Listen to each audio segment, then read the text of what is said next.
seguindo a mesma velocidade. Como é que você enxerga o papel dos Estados Unidos e da China nessa conjuntura que se apresenta em função da crise europeia? Esse período que nós todos estamos vivendo é espetacular do ponto de vista dos acontecimentos que deverão ocorrer e que já estão em curso. Nós estamos, de certa forma, privilegiados porque estamos assistindo uma mudança no centro dinâmico do mundo. Isso não ocorre todo dia, não é? Nós assistimos, por exemplo, o deslocamento do centro dinâmico das antigas Índias e da China, por exemplo, até o século XVIII, quando o centro do mundo eram justamente esses dois países. Estamos falando de um padrão de desenvolvimento agrário, em que a soma de espaço territorial com pessoas dava grande produção, e a China e a Índia, por terem grandes espaços e muita população, eram as principais regiões do mundo com muita produção, superavam qualquer país, né? A primeira revolução industrial, a partir da Inglaterra, permitiu que um país com uma população relativamente pequena pudesse produzir em grande quantidade, superior às necessidades nacionais, e expandir a sua produção para as exportações. E aí nós fomos assistir um deslocamento do centro dinâmico da antiga Ásia, né, do Oriente para o Ocidente, para a Europa, especialmente a Inglaterra. E o final do século XIX, né, a partir de 1870 até 1914, inicia-se um outro movimento de deslocamento da hegemonia inglesa para os Estados Unidos. Mas esse movimento, tanto no caso da Ásia para a Inglaterra e da Inglaterra para os Estados Unidos, não ocorreu sem a presença de guerras, sem de conflitos. Vamos lembrar que a Primeira e a Segunda Grande Guerra não deixaram de ser, do ponto de vista econômico, uma tensão entre a Alemanha e os Estados Unidos para ver quem sucederia a decadência da Inglaterra. Então, a questão que se coloca, não é, nesse momento é se os países ditos desenvolvidos, ricos, como a União Europeia, os Estados Unidos e mesmo o Japão, aceitarão passivamente esse deslocamento da produção e da importância econômica do Ocidente para o Oriente, especialmente para a China.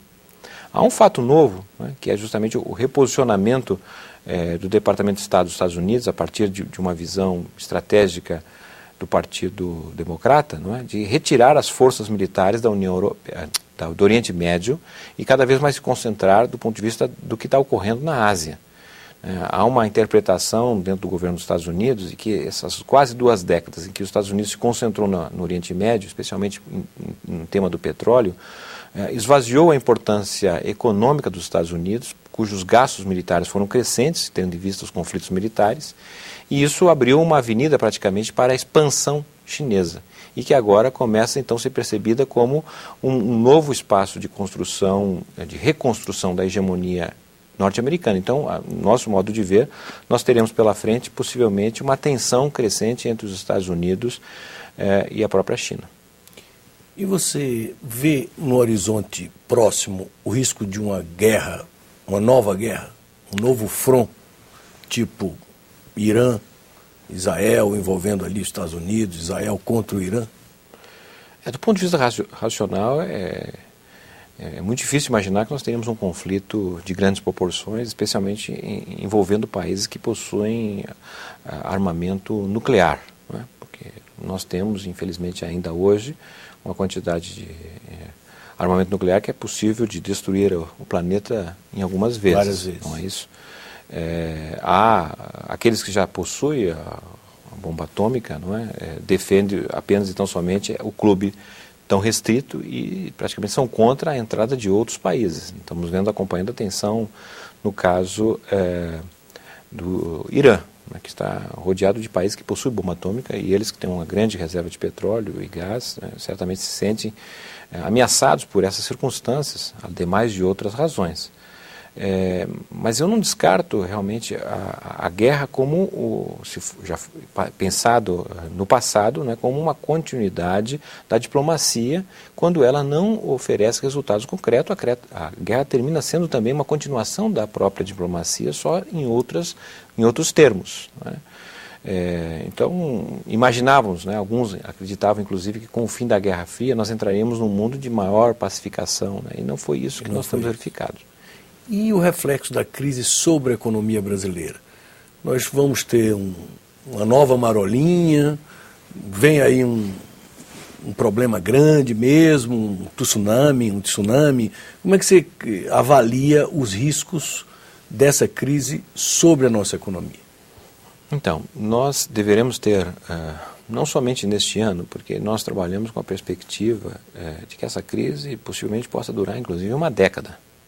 Não é descartado, dado o reconhecimento que nós já estamos há 3 anos praticamente da manifestação da crise, verificada em 2008, sem que as razões que geraram a crise foram até agora enfrentadas. Então, uma crise que durará mais tempo e não há dúvida que essa crise impõe impactos não desprezíveis no conjunto dos países, né? No entanto, o Brasil, do ponto de vista histórico, inclusive, soube enfrentar de maneira bastante singular as crises de grande proporção, né? Podemos, assim, de forma muito rápida, a Grande Depressão de 1873 a 1896. Foi um período em que o Brasil fez mudanças importantes, por exemplo, fez uma reforma política em 1881, acabou com o trabalho escravo em 1888, transitou do Império para a República em 1889, em 1891 nós tivemos uma Constituição Federal relativamente avançada para aquela época, tínhamos homens com uma visão bastante interessante sobre o futuro do Brasil, como eram os abolicionistas, né, Rui Barbosa, que tinha uma perspectiva de transitar do mundo agrário para a sociedade urbana industrial, né. Na crise de 1929 a 1939, por exemplo, também tivemos uma mudança substancial no Brasil. Abandonamos o modelo agrário exportador, passamos a construir uma sociedade urbana com forte ênfase na indústria. E nós estamos verificando, a nosso modo de ver, que de 2008 para cá o Brasil tem tomado ações que talvez não eram imagináveis antes da crise, não é? Podemos, por exemplo, analisar, não é, o padrão de enfrentamento da crise assumida pelo Brasil entre 1981 a 2004.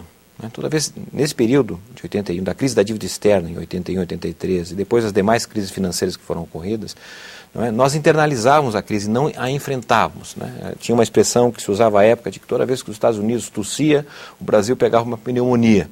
Nós internalizávamos a crise porque vinha a crise e o Brasil adotava medidas que aprofundavam a recessão, na medida em que ele reduzia, ou melhor dizendo, ele aumentava a taxa de juros, por exemplo, né, reduzia o gasto público, fazia cortes importantes na área social, não permitia elevação do salário mínimo, não ampliava programas sociais, né?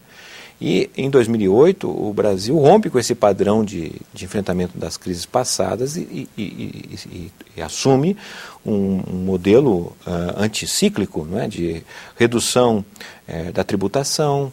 Ele reduziu a taxa de juros, ainda que tenha demorado um pouco para tomar essa decisão, né, foi tomar só em 2009, início de 2009, mas elevou o salário mínimo, ampliou os programas sociais, fortaleceu os bancos públicos no momento em que os bancos privados retroagiam. Então, essas ações tomadas, né, foram muito importantes. Utilizou o PAC, que tinha sido pensado por uma outra perspectiva, para também combater a crise. Veja que o Brasil teve um PAC dessa proporção, mas os chineses também tomaram um PAC até maior do ponto de vista deles de aceleração do crescimento. Então, o Brasil fez movimentos muito importantes e, a nosso modo de ver, essa defesa, digamos assim, do mercado interno, porque também vamos deixar claro, né, nos anos 80 e anos 90 foi um período em que o Brasil aceitou muito facilmente o que se dizia chamado voo da galinha, né? Como nós todos sabemos, a galinha não voa, mas ela insiste, não é isso? E o Brasil não cresceu essas 2 décadas, mas insistia em crescer, mas crescia um ano, no outro ano tinha recessão, então nós ficamos num período muito difícil. A decisão em 2008, me parece, do ponto de vista político, né, deixa claro que o Brasil tem uma maioria política que não aceita mais voo de galinha, ele pressupõe o crescimento econômico. Há muitos interesses econômicos que veem na concretização dos investimentos a possibilidade de maior retorno ao capital investido. Então, isso nos dá, a nosso modo de ver, a perspectiva de o Brasil sair na crise melhor do que entrou.